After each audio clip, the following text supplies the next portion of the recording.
وثقوا بالله.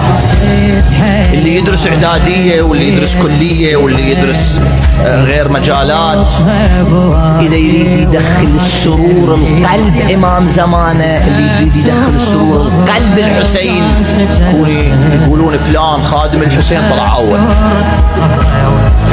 هاي زين هاي. هيك أهل البيت هيك يريدون.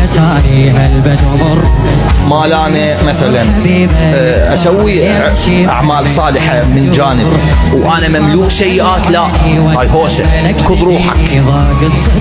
حتى من شخص ملكاته اكتبها بورقة، أنا الآن أحشي وياك أنت وأحشي ويا روحي.